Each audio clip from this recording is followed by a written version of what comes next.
అనకాపల్లి జిల్లాను మళ్లీ అదృష్టం వరించింది. భారీ పెట్టుబడులతో అదరగొడతా ఉంది.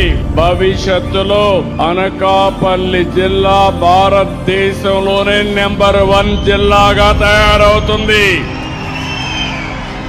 మొన్నని 1,36,000 కోట్ల పెట్టుబడి పెట్టి Arcelor Mittal Nissan India steel plant కి శంకుస్థాపన చేసుకున్నాం.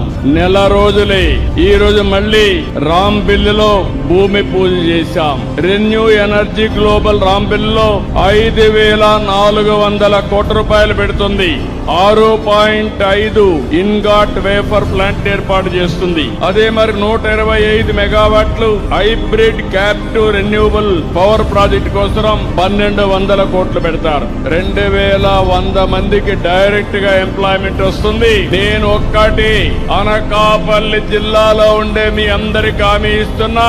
ఒకప్పుడు హైదరాబాద్ పక్కన రంగారెడ్డి జిల్లా ఉండేది చుట్టూరు. ఆ రోజు రంగారెడ్డి జిల్లా సమైక్య ఆంధ్రప్రదేశ్ లోనే అత్యంత వెనుకబడిన జిల్లా. ఈ రోజు రంగారెడ్డి జిల్లా దేశంలోనే అత్యంత ధనిక జిల్లా.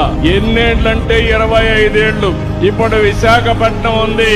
విశాఖపట్నం మొత్తం కూడా పూర్తిగా ఇండస్ట్రీస్ వచ్చాయి. ఏదైనా పెట్టుబడులు వస్తే అవన్నీ అనకాపల్లి జిల్లాకే వస్తాయి. ఇది మరో రంగారెడ్డి జిల్లాగా తయారు చేసే బాధ్యత నాదని మీ అందరికీ హామీ ఇస్తున్నా.